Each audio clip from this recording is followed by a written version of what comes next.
진짜 한국에선 어떻게 먹는지 알려줄까? K-바비큐? 신김치랑 먹어야지.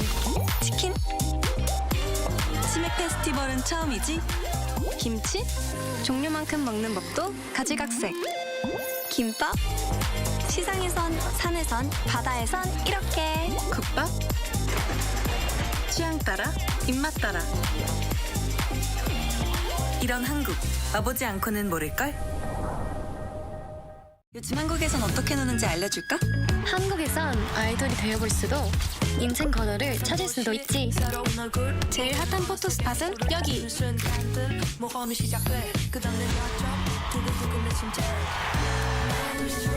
한국은 분명 너에게 새로운 영감을 줄 거야.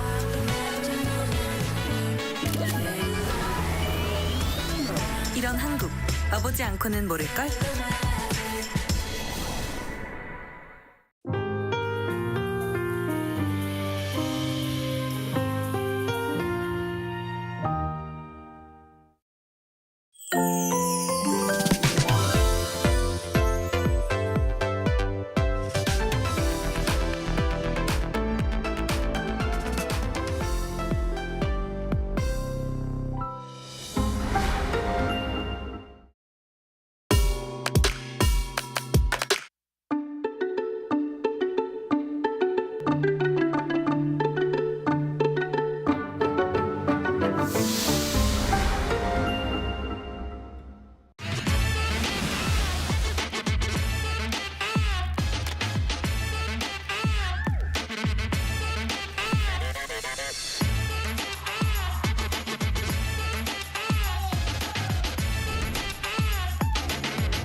In our headlines on this Friday, December 6th, here in South Korea, a meeting between President Yoon Suk-yeol and ruling party leader Han Dong-hoon takes place earlier this afternoon, following the latter's call for the president's suspension.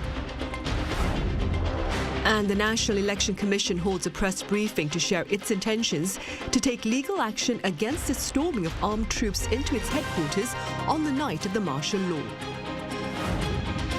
Meanwhile, overseas shipments of semiconductors served to keep Korea's current account in the black in October for the 6th month in a row, with a surplus of $9.8 billion. We start at the Parliament yet again on this Friday as opposition lawmakers continue to call for the impeachment of the president. Our political correspondent Ishihu is also on site and joins me on the line. Shihu, what is the latest there?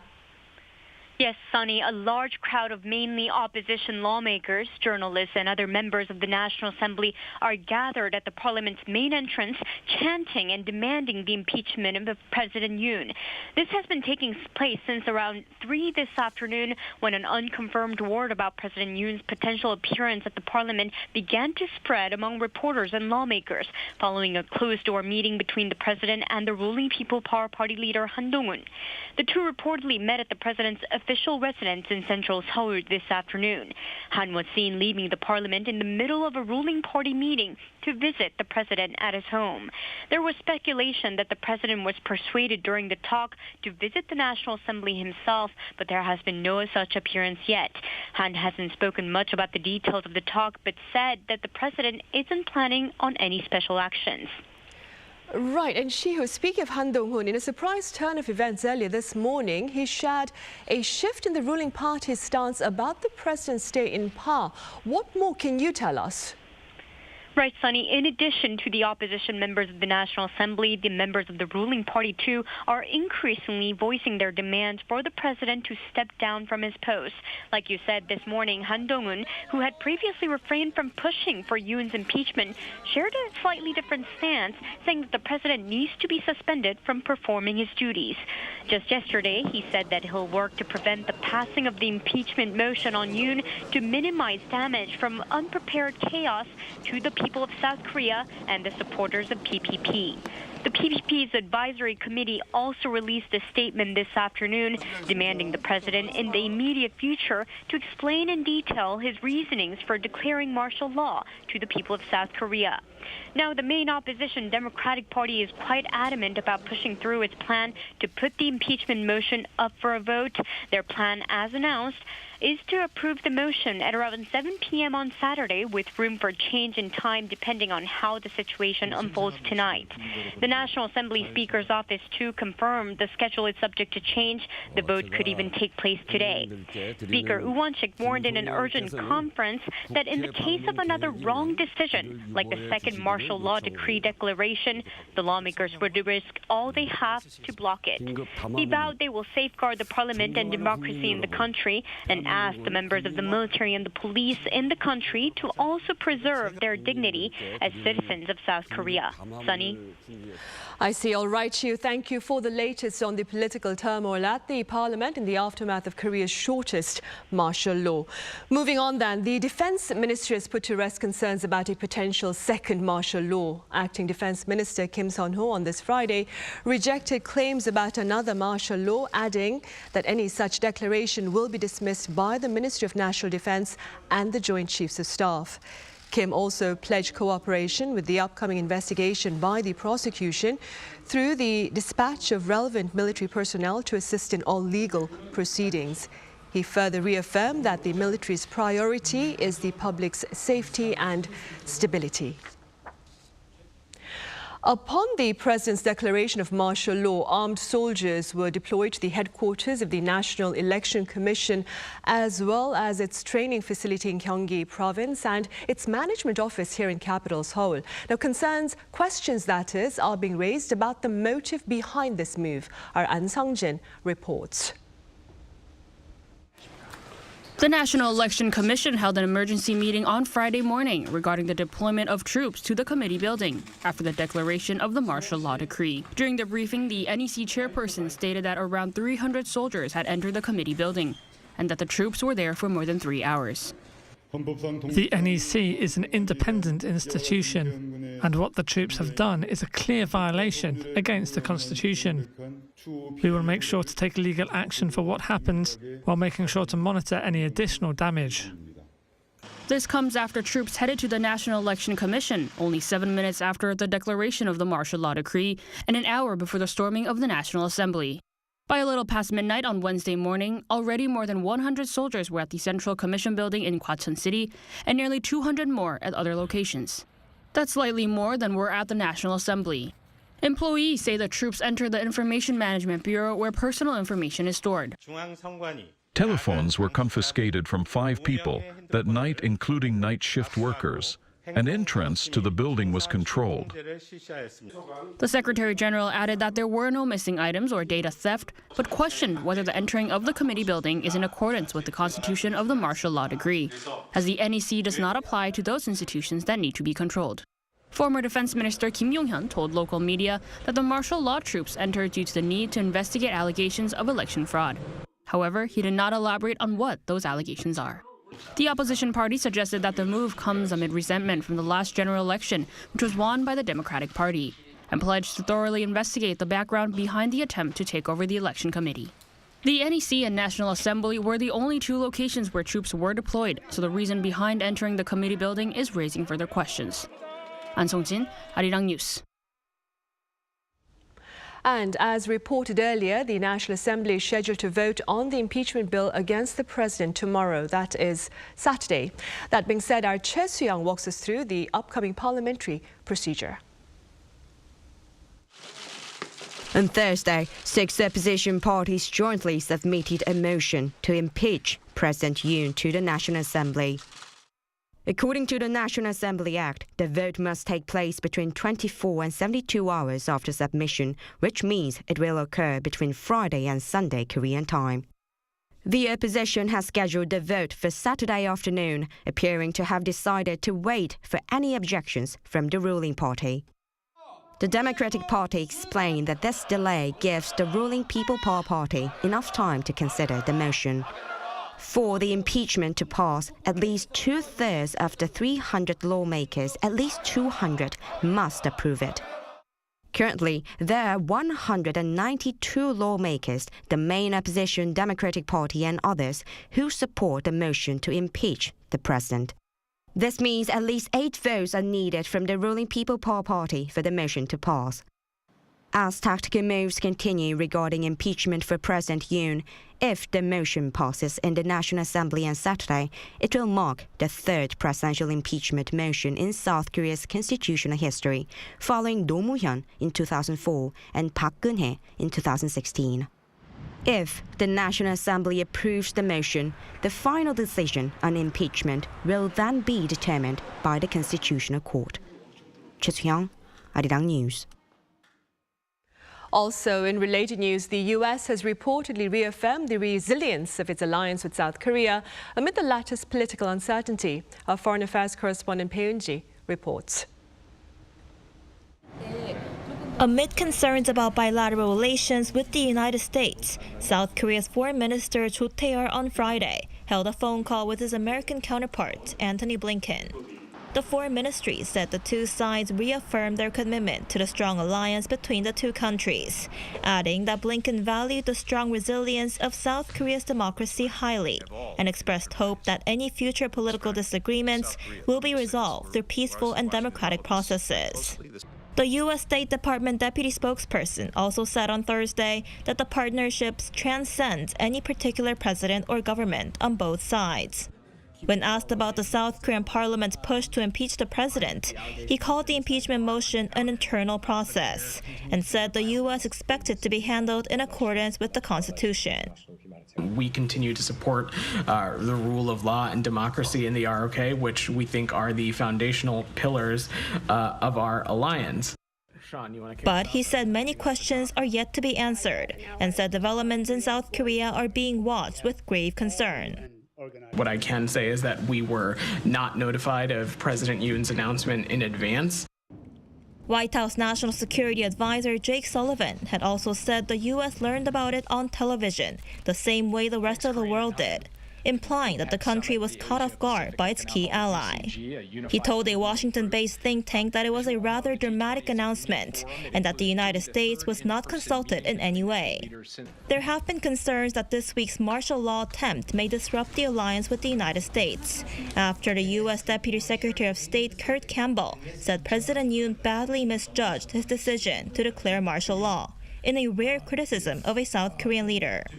Campbell even said the move had been seen as deeply problematic and illegitimate. Citing two U.S. officials, Reuters reports that U.S. Defense Secretary Lloyd Austin no longer plans to travel to South Korea amid the political turmoil. The outgoing defense secretary had reportedly planned to travel to Seoul and Tokyo, but he will skip South Korea and only visit Japan.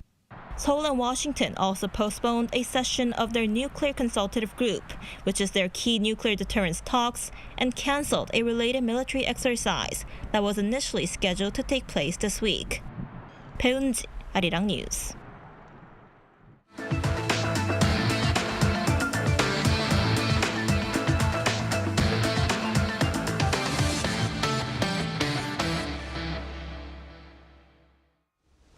The local bourse lost ground on this Friday amid the mounting political turmoil here in the country. The benchmark Kospi fell 0.56% to close trade at 2,428, while the Kosdaq sank 1.43% to end at 661. At one point during the day's session, the Kosdaq plunged below 650, diving to its lowest intraday level in over 4 years. The Kospi, for its part, tumbled below 2,400. The earlier sell-off followed a press briefing by ruling party leader Han Dong-hoon, who called for the president to be promptly suspended from duty. Strong shipments of semiconductors served to keep Korea's current account in the black in October for the 6th month in a row. Our correspondent Lee Soo-jin reports. South Korea's current account was in the black for the 6th straight month in October on the back of strong exports. Preliminary data released by the Bank of Korea on Friday showed that the country's overall current account balance in October logged a surplus of $9.8 billion. After swinging into the red for the first time in a year in April, the current account balance has remained in the black for 6 consecutive months. But while October's surplus was larger than that of a year earlier and the third largest on record for the month of October, it was smaller than that of September. With this latest data, the current account surplus in the first 10 months of the year tallied up to around $74 billion. The latest figures for October were mainly driven by the goods balance, which tracks exports and imports of products. It logged a surplus of $8.1 billion, remaining in the black since April last year. Exports were up 4% on year in October to $60 billion, mostly due to the strong demand for semiconductors. And this marks the 13th straight month that outbound shipments have shown an increase, with chip exports surging nearly 40%.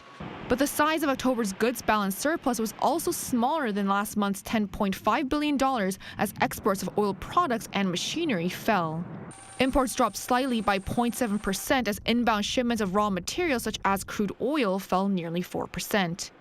The services balance once again recorded a deficit amounting to $1.7 billion, smaller than that of last month, as the travel sector saw greater revenue due to an increase in tourists thanks to China's National Day holiday. When asked about the impact of the unexpected declaration and subsequent lifting of martial law on the current account balance, a Bank of Korea official said that it will be limited. Current account balances are impacted by external conditions and policies, as well as export performance. It does not yet look like it will have enough of an impact to change the overall trend, and the impact seems limited. The Bank of Korea also projected that looking at the current trend as well as November's exports and imports, this year's target surplus of $90 billion will be easily reached. Lee Soo-jin, Arirang News. Meanwhile, a dramatic deal between Seoul Metro and its labor union in the wee hours of Friday offset potential transportation disruptions here in the capital city. Our Lee Seung-jae has details. Wage and collective bargaining agreement negotiations between Seoul Metro and its labor union ended with a deal in the early hours of Friday morning, preventing a strike. The labor union had previously said that a strike would begin with the first subway train on Friday. However, a deal agreed at around 2 a.m. ended any threat of delayed subways for morning commuters.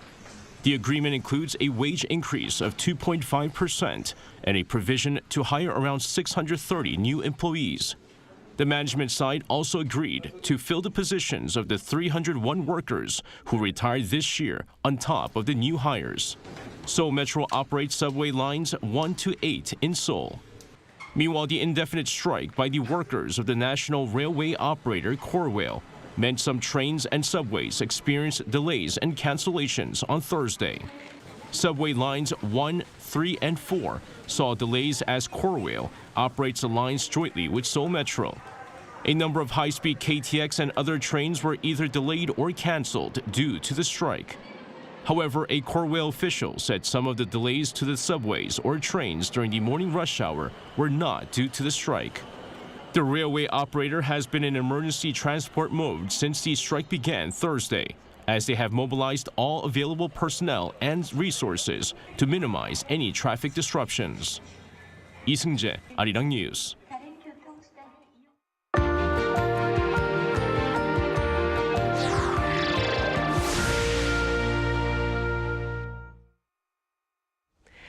This year's Nobel Week begins on this Friday with the 2024 laureates gathering in Sweden and Norway for a host of celebrations. Our culture correspondent Song Yoo-jin is currently in the Swedish capital city with a preview of the agenda and more. For the greatest benefit to humankind. Those are the words of Alfred Nobel, the founder of the Nobel Prize, the prestigious accolade that has for over a century honored outstanding achievements in science, literature, and peace work. Every December, Nobel Week celebrates that year's laureates in Sweden, Alfred Nobel's home country. It is an occasion where we put science and literature and peace work in focus. I mean, that's not done all of the time, and this is a week where we can really highlight these important achievements and reach so many people. So that is what the Nobel Week is about. This year's Nobel Week runs from Friday to next Thursday. So I'm here at the Nobel Prize Museum, where a press conference previewing this year's Nobel Week has just taken place. So the museum, as you can see, is fully prepared to start off the week-long event introducing this year's Nobel laureates, including South Korean author Han Gang. There is plenty to enjoy leading up to the award ceremony on December 10th. Starting at the Nobel Prize Museum, there is the Nobel Creations exhibition. These dresses were created by first-year students at Beckmans College of Design in Stockholm based on their interpretations of this year's Nobel Prize winners. And it feels like a big first step to have this publicity, and it's a great honor to interpret the prizes, and also that the Nobel Prize winners are going to see these creations. This dress has been inspired by this year's Nobel laureate in literature, Han Gang.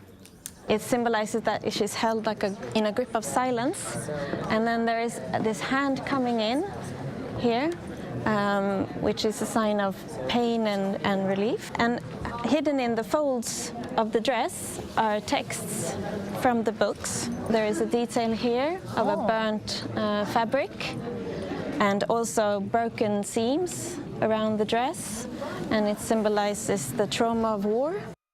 Outside, the Nobel Week Lights Festival will bring a festive glow to the week with 16 light installations by artists, designers, and students from Sweden and abroad, illuminating Stockholm from December 7th to 15th. As for Han Gang, she will make a press appearance at the Nobel Laureate in Literature press conference on Friday afternoon, local time. Her schedule also includes visiting local elementary schools to meet students and teachers, discussing her work at the Nobel reading event, and of course, attending the Nobel Prize award ceremony and banquet. 송유진, Arirang News, Stockholm.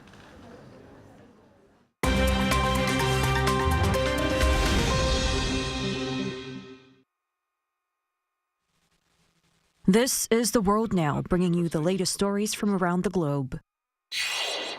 In the U.S., a magnitude 7.0 earthquake hit the Northern California coast on Thursday local time. The United States Geological Survey reported that the quake struck at 10:44 a.m. and was followed by a series of smaller aftershocks.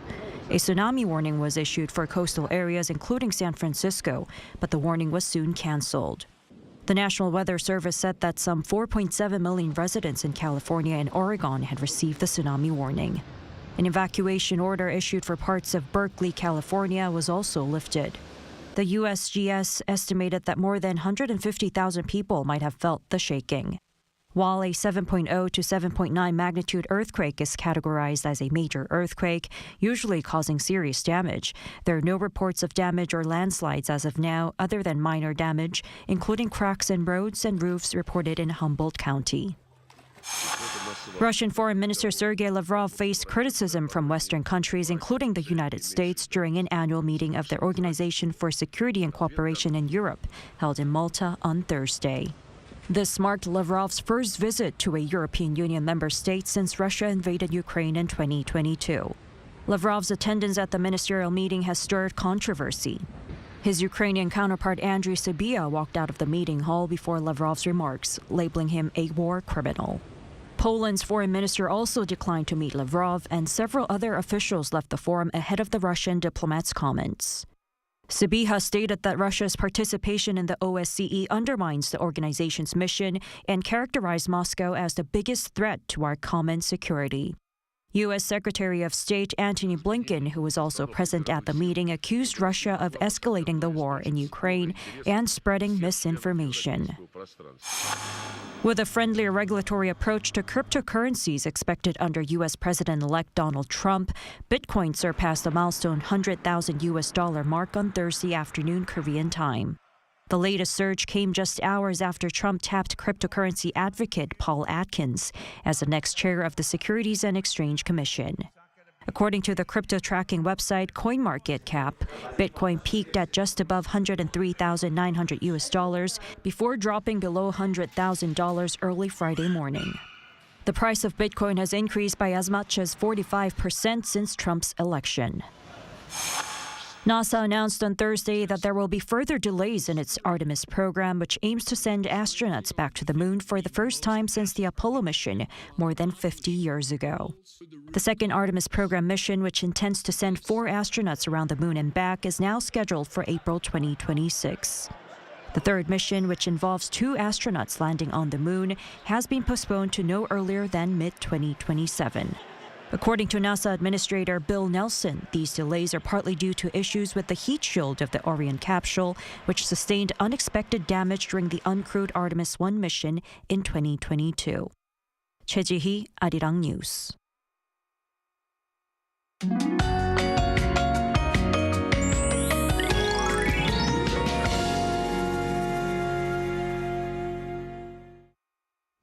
It will get colder this weekend. From tonight, the cold air will come down from the northwest, and the morning temperature in Seoul will be -3 degrees Celsius tomorrow and -4 degrees on Sunday and Monday.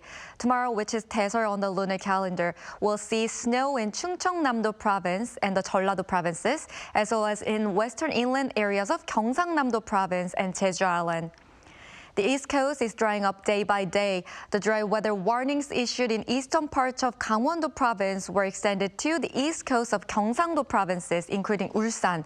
In addition, strong wind advisories are also in place. Please take extra precautions to prevent any wildfires. Tomorrow, Daejeon will start off at -2 degrees, Gwangju and Busan 2 degrees. Highs will move up to 7 in Gwangju, Daegu and Gyeongju 8 degrees. With a dry early winter cold, the risk of wildfires along the East Coast is expected to continue. That's all for Korea. Here are the weather conditions around the world.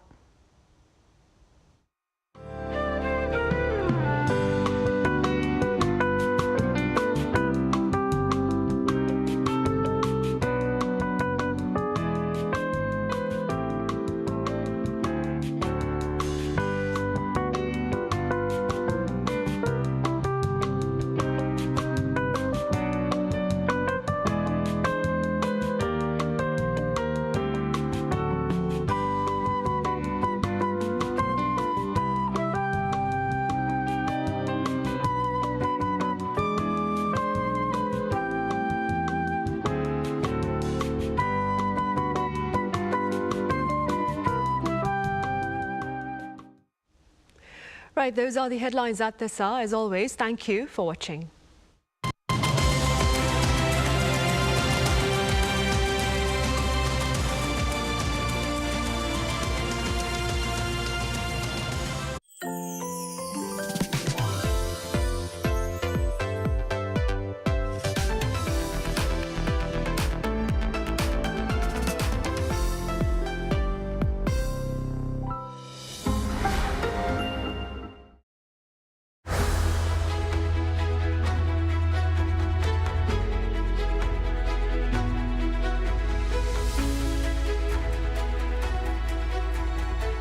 The Nobel Prize in Literature for 2024 is awarded to South Korean author Han Kang for her intense poetic prose that confronts historical traumas and exposes the fragility of human life.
요즘 한국에선 어떻게 노는지 알려줄까? 한국에선 아이돌이 되어볼 수도 인생 번호를 찾을 수도 있지. 제일 핫한 포토 스팟은 여기.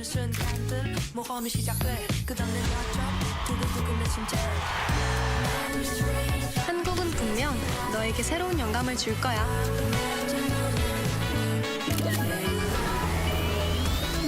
이런 한국, 와보지 않고는 모를걸?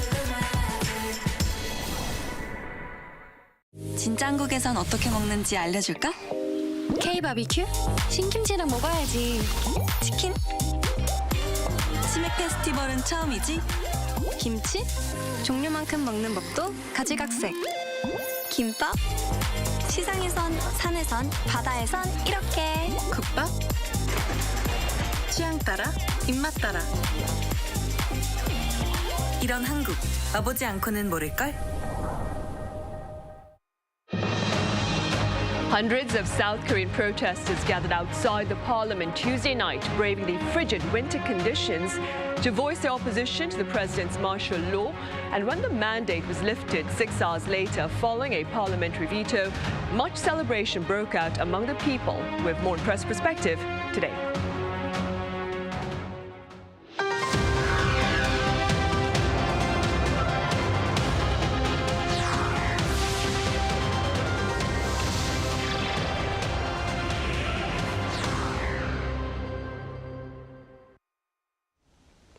Hello and welcome to Press Perspective for this Friday, December 6th here in Seoul. I'm Min Sun-hee.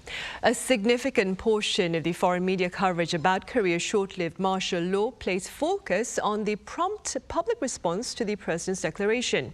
For more on this, I have Celia Fioretti for French daily La Croix here in the studio. Celia, welcome back. Glad to be here. I also have writer Colin Marshall with us. Colin, as always, it's great to have you here. Great to be here. Thank you. Right, Celia. As we can see, international media coverage about Korea's short-lived martial law continues. And one American publication, I believe, shed light on the Korean public's resolve against the president's mandate. Let's start off with that coverage, Celia. Indeed, there was a swift response by the opposition and the civil society 12 minutes after Yoon Suk-yeol announced the martial law. The leader of the Democratic Party called for the lawmakers to urge to the National Assembly and to vote against the martial law. The move was ardently followed not only by politicians but also the civil society. A huge crowd gathered in front of the gates of the National Assembly that was closed off by the army at the moment. Yoon sought to use the South Korean army to prevent the National Assembly to vote against his martial law, but protesters formed a human chain in front of the gates to barricade the building against the army. I was there on the ground reporting at that night, and I was quite surprised to see as much organization by the protester. It all came so quickly and so well organized and quite peacefully also. All the protesters were ready with flags, speakers. Everything was set almost if it was planned before, but thankfully everything was here to show the public opposition to this military force. And after the martial law was lifted early in the morning, the situation went calm, the army retreated, and you can still see even today in all the streets in Korea, there's still protests going on, asking for consequences for this martial law and asking the president to go out of the office. A young student that I met there Tuesday night told me he heard many stories from previous students because he's from Yonsei, which was really famous in the 80s for protesting, and he felt it was a sort of sense of duty for him as a Yonsei student, as a Korean, to go there and protest against this oppressive regime. And Colin, speaking within your capacity as a foreign resident here in South Korea, what were some of your takeaways with regard to the immediate public response to the brief imposition of martial law here in the country?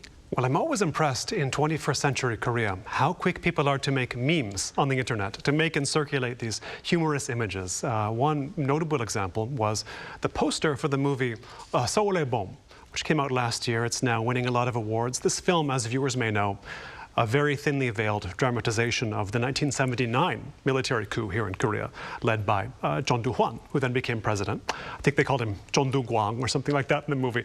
But they took the Seoul poster, which means Seoul Spring, and just sort of pasted Yoon Suk-yeol's face over the John Do-hwan character, called it Seoul Gyeol.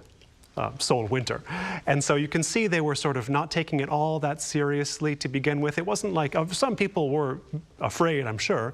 Many were bewildered, and more were sort of ready to say, you know, what is this guy doing? You know, and this, for many Koreans, I think it was part of a pattern, the latest in a series of acts that has made them take President Yoon not as seriously as he could be taken, which began with the relocation of the presidential offices to Yongsan for reasons that some people find not especially legitimate. And this latest attempt to impose martial law, the situation also did not seem to warrant it. So something else is going on behind the scenes, clearly. But you have that on the sort of mockery side. On the other side, I saw a lot of quoting of Korea's Nobel laureate, Han Gang, and her book Sonyeon의 Onda, Human Acts, about the massacre or uprising in Gwangju in 1980, which was another incident led by President John Do-hwan, sending troops into Gwangju to put down what he saw as a North Korea sympathizer agitated rebellion, which you can also draw parallels to this thankfully much less violent incident. Right. Celia, there's also been quite a bit of media coverage about how this particular incident was also an opportunity to witness Korea's democracy in action. What has been said and how do you respond? Indeed, the announcement sent citizens streaming to the streets on a cold December night to call for Yoon to resign and end the martial law on Tuesday. The lawmaker clearly made also the right decision to go there and vote against that. And you can really see here the Korean spirit of fighting back oppression. Now it's true that the reaction and organization of the people, civil society, politicians was almost perfect. What can also be noted is like this impreparation from the government against that reaction from people and this attachment to democracy and the order of law and the common rights. Before the announcement, it seems not a lot of like policemen were ready, even aware of what was going. And it seems that deep down, during Tuesday night, part of the army and the police, you could feel a sort of mixed feelings about this situation. They know it was not right. And it really also, I think it's important to note, like the army was not carrying live rounds there. They were not aggressively violent towards the protesters, towards the lawmakers. There was some small fights, some small hurdle, but still it seemed that really they reminded themselves this is a democratic country and we should not act against the people. It's not our duty as a soldier to act that way. And I think that's really, if we can really emphasize that side of the story also, that really made the situation more calm and helped to de-escalate the tension that was rising and rising during the Tuesday night. Now there are rumors these days that Yoon might attempt another martial law, and today the Army Chief of Staff clearly say we will not follow any orders that could be that way, because that's not the purpose of the army right now. The purpose is to defend against foreign aggression, not to attack its own people. So I think that's, you can really see on also that way the Korean spirit and attachment to democracy. Right, and talking about the Korean people's spirit, Colin, what more can you tell us about the atmosphere here in the country beyond, after that is the martial law? I think the atmosphere would surprise a lot of foreigners outside Korea. I mean, I was getting emails from friends in the US as soon as this happened, practically saying, I just woke up, do you still have the internet? Like, what's going on there? So the perception was of a much, how to put it, a crisis that affected people in a way that it actually did not so much. I mean, there were articles published the next day about how you'd go out. This was the day after martial law had been declared and repealed, but people were doing their usual. I mean, they were working, there were tourists doing their thing. It reminds me of all the articles you see about, you know, are South Koreans scared of North Korea? And the thrust is always, not really. They're not actually paying much attention to that suite of issues. Whether or not they should is a different question. But I think the mood here in South Korea is not one. It's not one of. It's not a mood of crisis, but certainly the event warrants the name, depending upon sort of how you look at it. It's not, no one's screaming in the streets, but people were screaming at the National Assembly building for one night, as far as I understand it. Right. Celia, there are some who fear that this latest incident may negatively affect Korea's image, and this is a question that I addressed with our foreign correspondents earlier this week as well. Do you suppose this is a concern, a legit concern, that Korea's image may be affected overseas? Definitely, definitely, and not only the media, but the general opinion about Korea. Korea has now a stained image. For the last decade, we have known Korea for K-pop, the culture, the music, the food, all those like nice postcards of the country that made it attractive to people, and many tourists came for Korea for this reason. But now I've seen on social media and people asking me also by message, is it safe? Is Korea a safe country now? So I have to remind them, like, yes, it's an incident. It's not like that every day. But still, deeper than that, I think Korea boasts about democracy, and having such an incident, which is so wrong against democracy, really hurts Korea's image. Korea now is like a democracy against all the authoritarian regime in Asia, against North Korea, of course. But now, like a sort of a military coup, it feels like we're back in the 80s, back in the 70s. It doesn't sound serious at all, especially when you consider the cause, and Colin mentioned it, the so-called North Korean forces from the inside menacing the integrity of the Republic of Korea. That doesn't sound believable. It's a bit of nonsense, and nobody really believed that from the start. So I think also what is important to note is the really disconnection between the government and the reality of the situation in Korea, which is hurtful for the whole health of the democracy here. The result of the election last year was quite clear, and the president had to manage with an assembly that has that's in the end of the opposition, and it really didn't adapt to this. And now it's sending a really wrong image, a wrong signal to all the foreign partners of Korea in Europe, in the US, in Asia. What is wrong with Korean democracy? It's the big question that everybody's asking now. Right, and against this backdrop, Colin, another rather interesting American article touched upon the prospects of a similar martial law possibly being declared in the US. How do you respond to the feasibility of such a reality? Well, I think now that Trump is back in the news, these types of articles keep coming out. Could Trump do this? Could Trump do that? If something undesirable, some undesirable political move happens in another country, the question is always, is Trump going to do that? You know, he's seen as unpredictable. So is President Yoon by some. But the difference, I mean, these two political systems are not identical to each other. And so it's always difficult to make an exact analogy between one country and the other. Martial law is enactable, as I understand it, on the state level in the US. On a federal level, on a national level, it's quite a bit murkier. The concept doesn't really apply in the same way.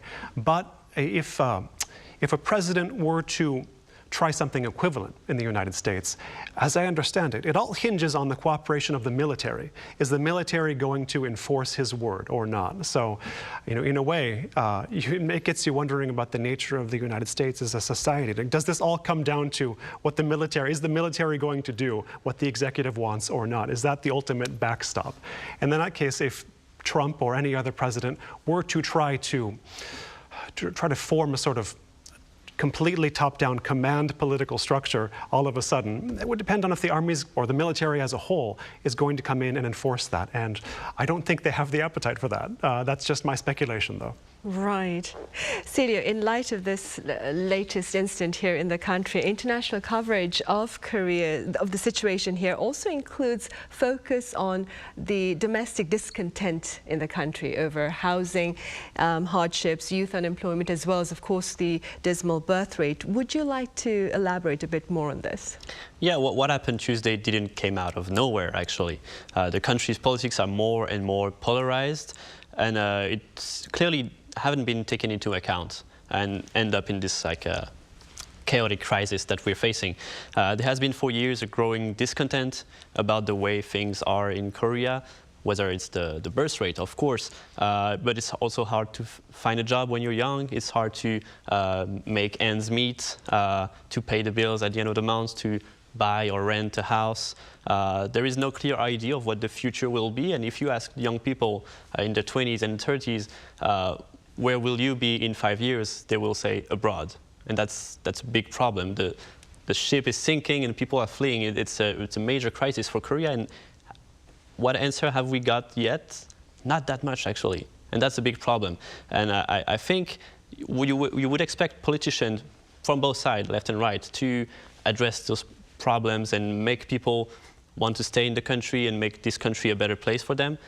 We haven't seen that. Both parties are embattled in a tit-for-tat investigation, charging accusation against one of them, sometimes like verbally violent, but also sometimes physically violent. We've seen January last year, the leader of the Democratic Party getting stabbed, and other deputies from the People Power Party also getting beaten up. It's plain wrong, and it doesn't benefit the people in any case. Also, as I mentioned, Yoon barely made it at the presidential election with only 0.8% more than his opponent. So there was maybe some expectation from the general opinion to have like not a hard line, but maybe a compromise with the opposition in such a polarized country, in such a divided country. We haven't done that. We haven't got that. After the midterm election, the same thing. Yoon suffered a massive defeat and still kept with this hard line. And of course, the opposition will profit from the situation. They have the majority.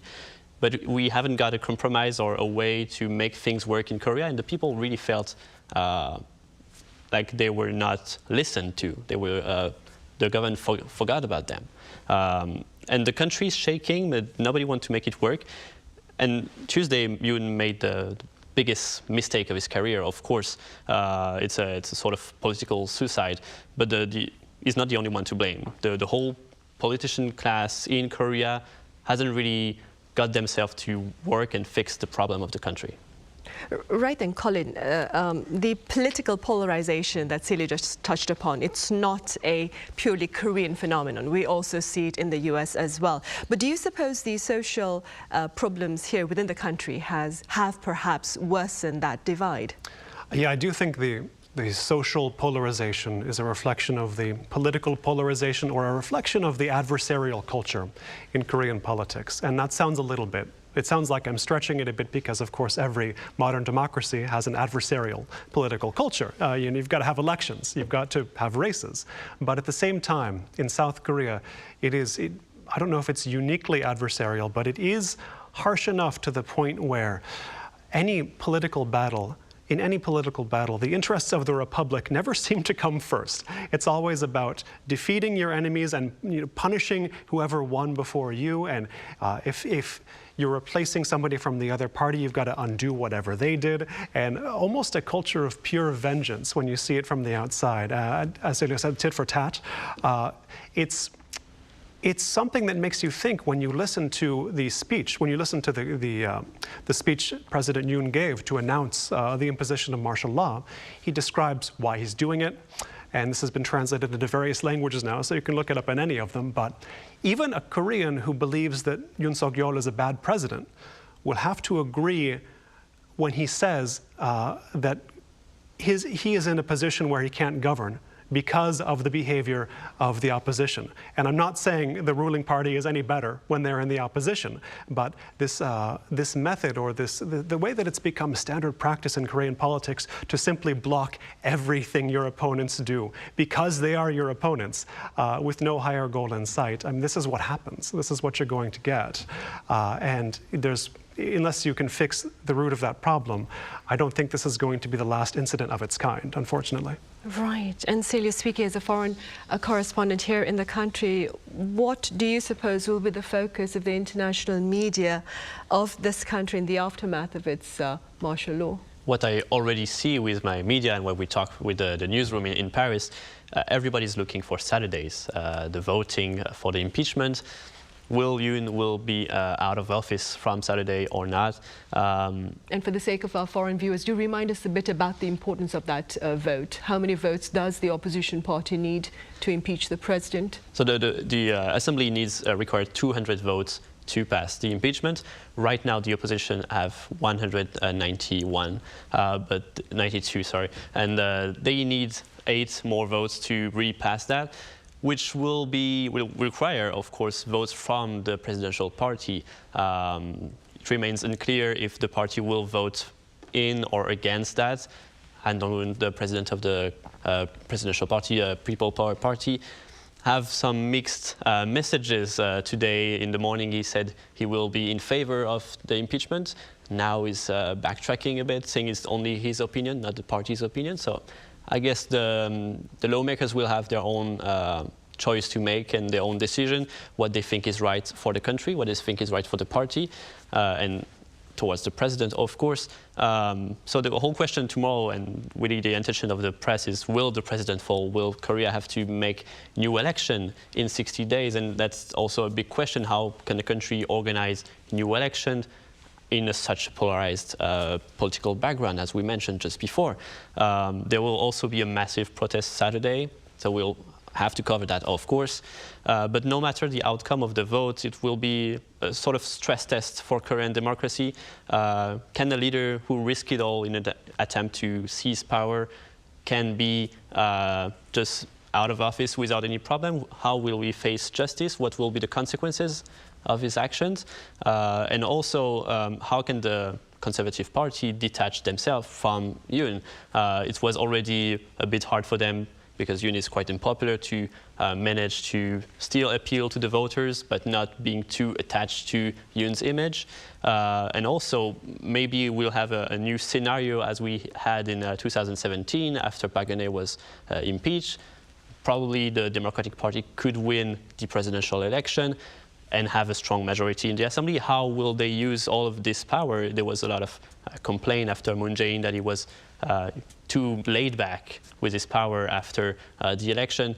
So also there's the whole foreign relation aspect of it. Yoon developed a new relationship with Japan. How it will work? Democratic Party is not too keen on Japan.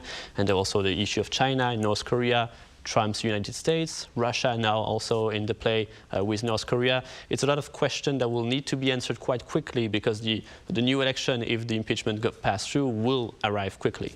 Right, and under this dark cloud of uncertainty, Colin, what are your hopes regarding the public's efforts to perhaps move beyond the ensuing political turmoil? Well, briefly put, looking ahead, I think the Korean people would do well to hold their political leaders to a higher standard. And of course, if you don't like the president, whoever the president is, you're free to criticize him, and many do in Korea, but it doesn't always translate to looking back at your own guy, the leader of your own side, your own party. I think sometimes it happens in every country, but it's again a more severe problem in Korea, I would say. People will accept any leader as long as that leader opposes who they oppose, right? So yes, you might not like Yoon Suk-yeol, but okay, also like think of who you favor and try to raise the bar. Try not to accept just anybody in the opposition either. That's what I would hope for, that change in attitude. Right, I see. I'm afraid that's all the time we have for this edition. As always, Colin, thank you so much for your insights. And Celia, thank you very much for your time and your thoughts. Right, well, on that note, we end this week's editions of Press Perspective. Thank you for watching and be sure to join us again next Monday.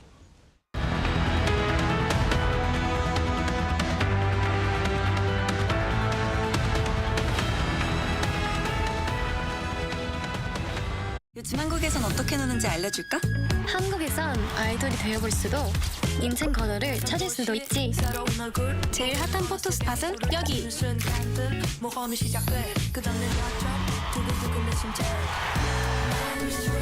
한국은 분명 너에게 새로운 영감을 줄 거야.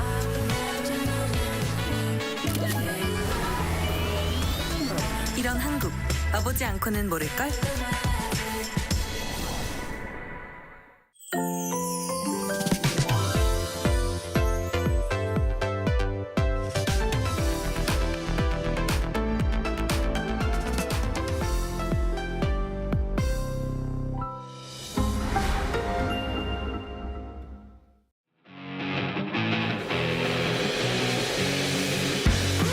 There is no greater blessing than to have